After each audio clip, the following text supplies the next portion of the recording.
and I bring them into it for a reason, so that they understand what I'm doing, what's my journey, what is my, I get them involved in it.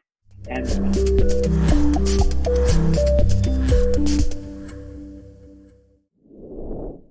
Hey everybody, welcome to this episode of Dadnormous. It's Jonscott Turco. Welcome to this episode with Rajeev Daswani, my friend from Dubai, joining me today. I'm really happy that you're all here. Please subscribe if you haven't by clicking the YouTube logo here. And if you have any questions or comments, or if you want to be part of a future episode, please send me a message down below. So welcome, Rajeev. Welcome to the show. Thank you so much for joining me today. well, thank you for having me, JT. It's a pleasure to talk. We were just on a Zoom call previous to this talking about work, and we're switching hats fast to the Dadnormous episode. Mm-hmm. So thanks again for being flexible, as always, my friend. So always a pleasure. Why don't we jump in and ask if I could ask you to introduce yourself, introduce who you are and where you are in your world right now, and who you are as a dad. Awesome. So my name is Rajeev Daswani. I'm an entrepreneur. I'm a coach. I have several different things that I do. And I'm a father of two. We've had an amazing journey so far, trying to balance all my hats. So I love this idea because it's we always talk about who we are. We describe ourselves from our careers and our work. But I love this because for the first time now we're going to talk about the other part of our life, which is that important as well. So I'm a father. I'm a businessman. I'm a husband. I live in Dubai, and this is a time in our life where I must say, I thought I would only be learning at work till I became a father, and I realized that I learned just as much at home or even more now. So, yeah. And your kids are 8 and 5, I believe, right now? That's right. That's right. 8 and 5. That's correct. 2 boys. So if you could go back 9 years ago or so and speak to yourself and give yourself some advice that you think would have carried you and served you well over these last 8 years, what advice would you give yourself back then? Yeah, that's a great question. I would tell myself that, clear out everything that you think you know, and approach each moment present. Just be present. Stop planning and thinking and pretending we know it all, but be present and listen and participate and be there in the moment. That's what I would tell myself. That's great. And it's a challenge. You and I speak all the time for business and other things, and juggling all these different things, as you said, many hats and timing and presence, when it comes to running businesses or obviously at home with your family and prioritizing time and energy. You and I also do a lot of work on mindfulness and on consciousness. And how do you think that comes into play when it comes to you being a dad day to day? How do you practice a mindful approach to being a dad? JT, the thing is that, like you and I have always spoken about this, is we were never given a manual of what it is to be a dad, right? So, and a lot of times we historically do things based on what maybe we experienced as kids when our parents were with us. Sure. But knowing what I do know about mindfulness and having lived it in my life, it was amazing when I started to apply this into being a father. And I realized how brilliant it is when you do something without expectation. You don't judge. You allow yourself to just be there and allow the moment to dictate what needs to be done, and bringing that experience from what we do professionally into our personal life, it's amazing how much more magnified the experience is. It's just like in mindfulness, when you're there in the moment and you allow things to seep in, sure, you get to see the different nuances of everything. I find that applying that as a father as well, it just makes it that much more fuller, if you know what I mean, sure, right? From every sense of the word. And you mentioned just now that sometimes we look back and how we were raised and what we're looking to do. So if you could think back on your childhood and your relationship with your father, and things that you definitely want to continue and carry forward, and some of the things you may want to modify. Are there things that pop up immediately when we mention this now? Yeah, absolutely. You know, the thing that I appreciate about my childhood and my dad was, you know, during the week when he worked, yeah, he was very strict on his time. And so we'd have to go to bed at, I think it was 8, and we had to be at bed at 8, right? So when he got home, you know, we wouldn't see him, right? Much. I mean, so we didn't see him most of the week. But the funny thing is, on the weekends, it was all us. Right. And I will tell you that I always appreciate that. My sister and I always talk about that, is that there was never a weekend, there was never a Sunday that came along that dad did not dedicate that Sunday to us, right? And so we did all kinds of stuff, from camping to go-karting, but it was always there. It was always, there was never something that just came in between. You know how you have people go, oh, there's a work call, or it wasn't that way. He was fully present with us that day. And that's something which today I fondly remember. And I made a promise to myself. We had our kids really late, JT. So, you know, we were eagerly awaiting them. And so I made a promise. I said, you know, I will be mindful. I will be present with my kids. And present is not just ticking that box, but physically being present, as well as being fully attentive to the situation. So I've kept that going. Yeah. So that's the first half of the question. The second half was to what could I do? What could I add that was maybe missing, that I would like to add? And you know, in the olden days, and maybe it's a generation thing. I don't know if it's a cultural thing, but you know, men have always been less vocal in the past, so they'd be very, you know, firm and within themselves.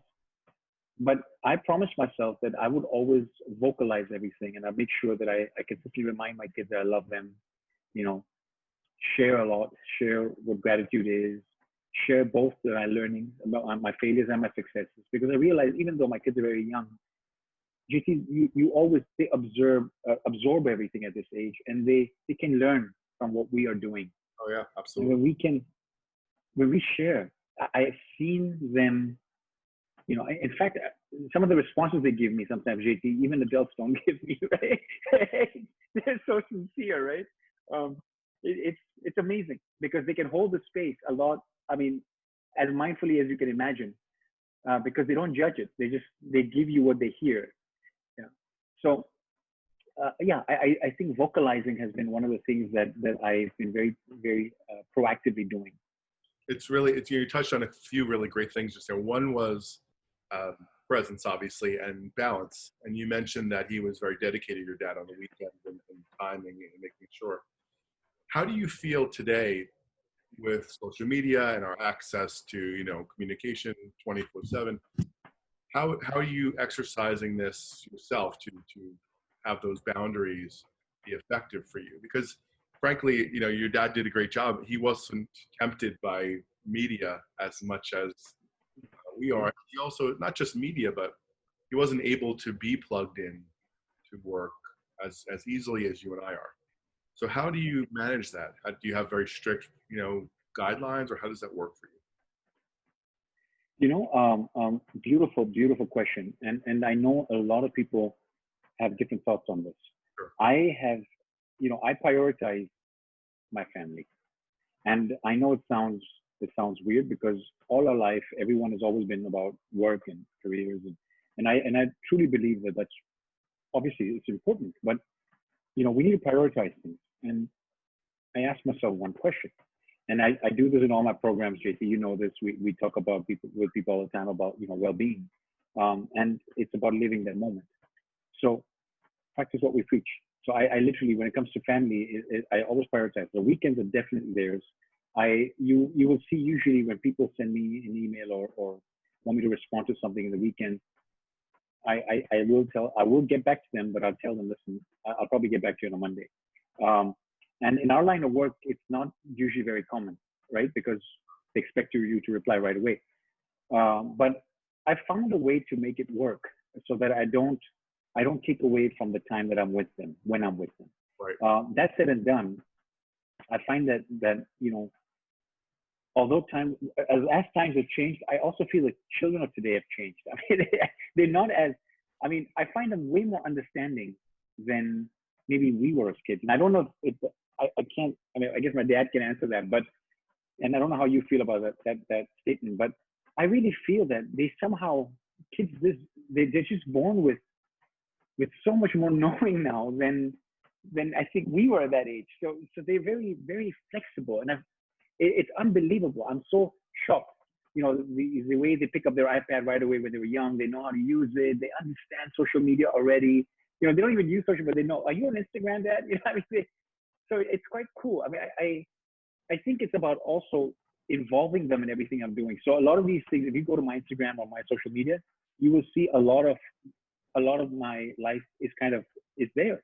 And I bring them into it for a reason, so that they understand what I'm doing, what's my journey, I get them involved in it. And a lot of times they ask me questions about that, or I put them as part of the video.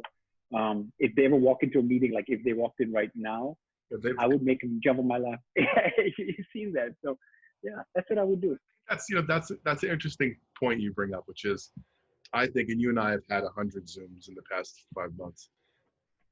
When we think about this new, I'll say, cultural phenomenon that as a result of the pandemic, people are communicating on Zoom and other media like this. What I said recently was, I feel like it's given us a window into people's lives, because, obviously if you were at the office more regularly, your kids wouldn't be popping in.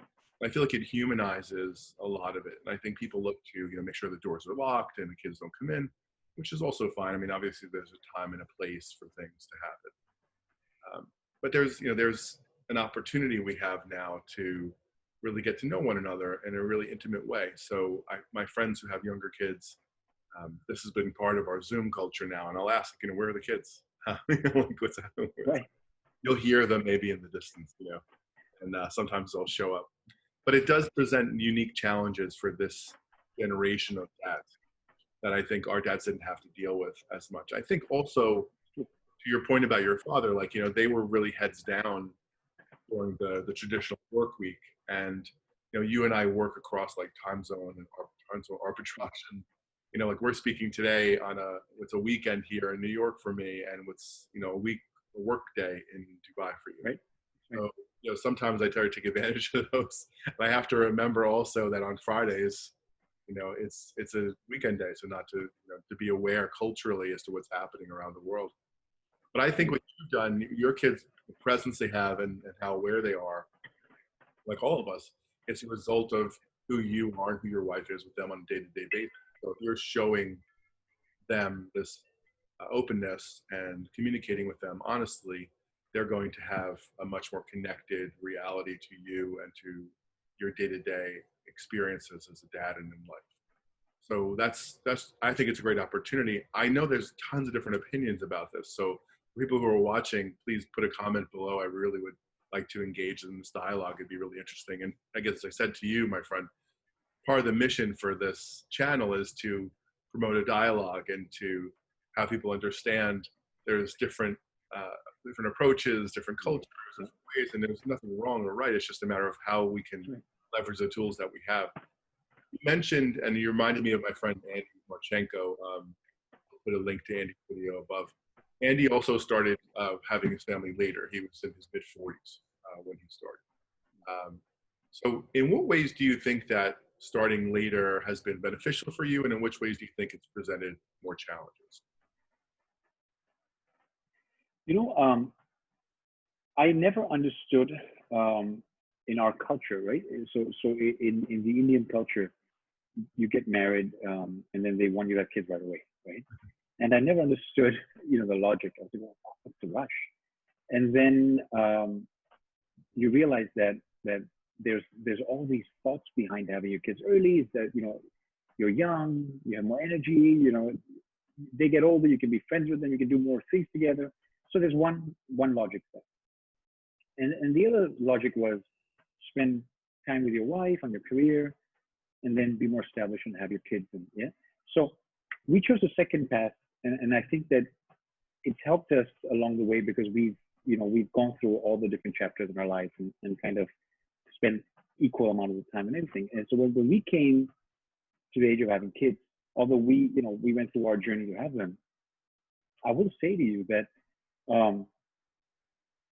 being an older father, I'm in my 40s and my kids are 8 and 5. So, but I think that I'm really having them at this age, I was more ready for them, if that makes sense. I'm more patient, right? I mean, so I don't know if it's fair to say if it's just me as a person but I see that as I've got older, a little more patient, right? I'm able to, take a breath more easily, right? Than I would have. I'm not as overwhelmed, right? And having said that, I also feel that sure, as they get into the teenage years, and maybe we hit our 50s, maybe the energy levels won't be as they would be in their 30s, and so there's going to be that trade-off. But yeah, I think that waiting has kind of given us the opportunity to be more ready for them. So my wife and me, when it comes to making decisions or making plans with the kids, it seems to be more cohesive just because we are more patient as a couple, with the children. Yeah. So hopefully the kids agree with that one. Yeah. And again, there's no wrong or right. We've had people on the show thus far who, for their age, I mean, Chris, on the episode we did recently, Chris DiCristoforo, he started his family when he was 30, which back then was late, and he's about to be 81.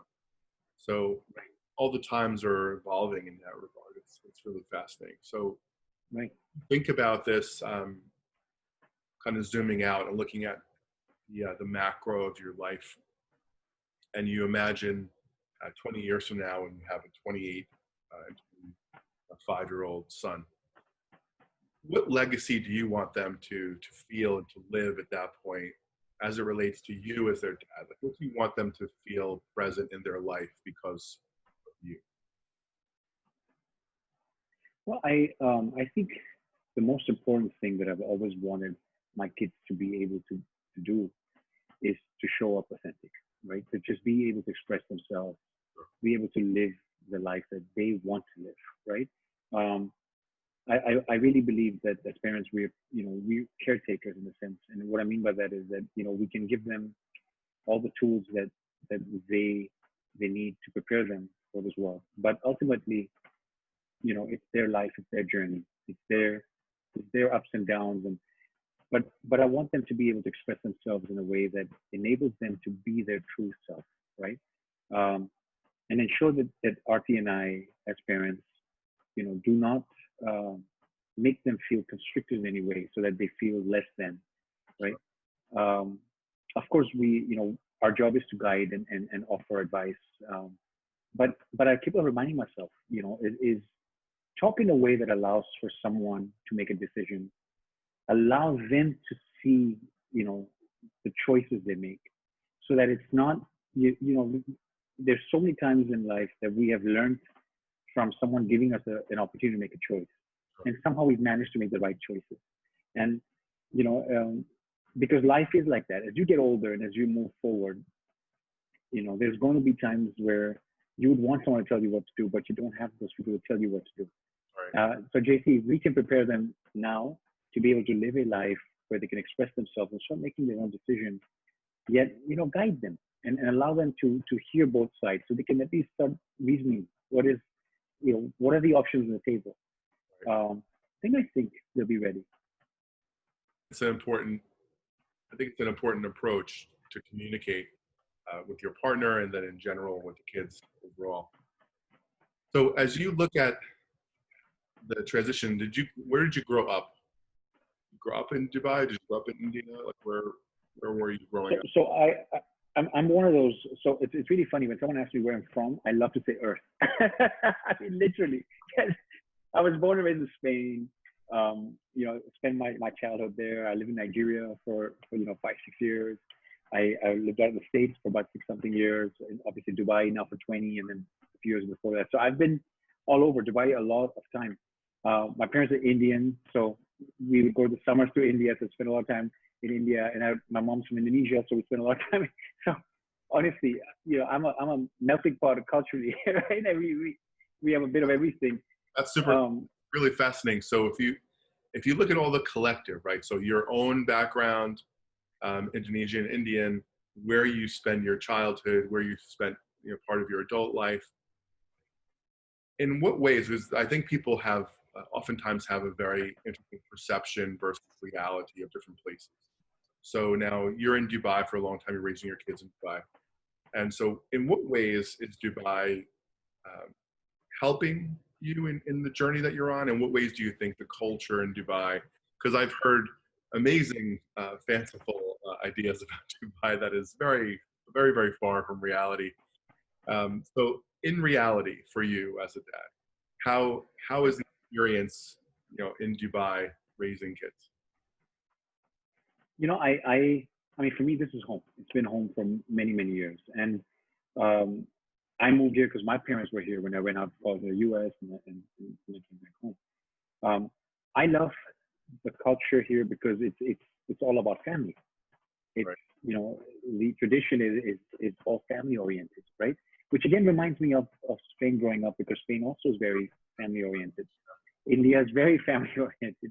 So, I mean, when you look at the cultures I've lived in, it's always been about the united and the collective. So I think I pivot to that very easily, right?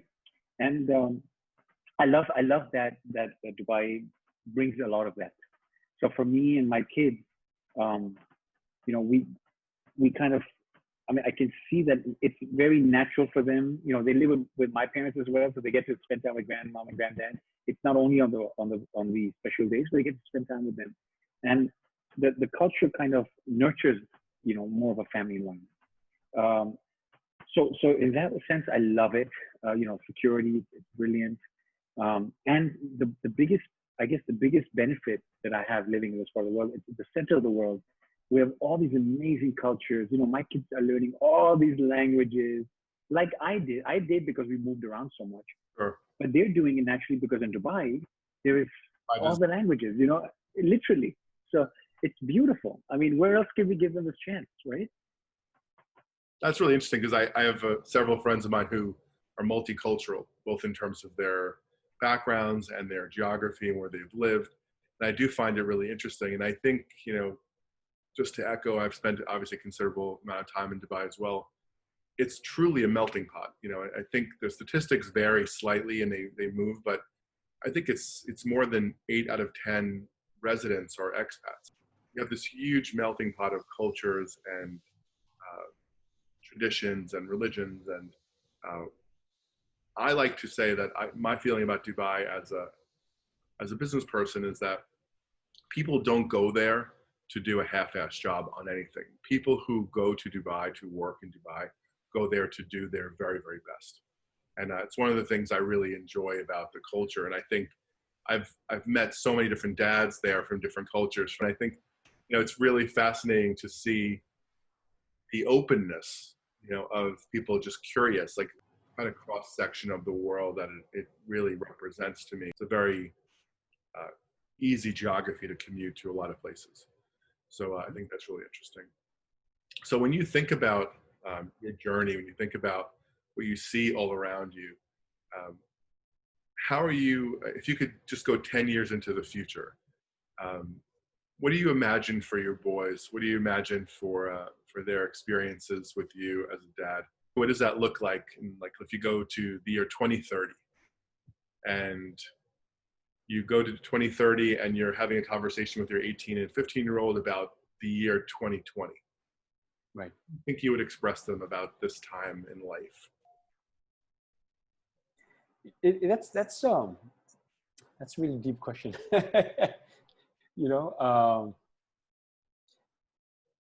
So let me get this. I mean, I guess it would be about looking back. If I heard your question properly, it's about what would we discuss looking back at how we did as parents and what they would remember, I'm assuming. This is one of those questions that makes me think, but I'm hoping that they're able to look at the richness of this experience that they've had, the opportunities that they've had,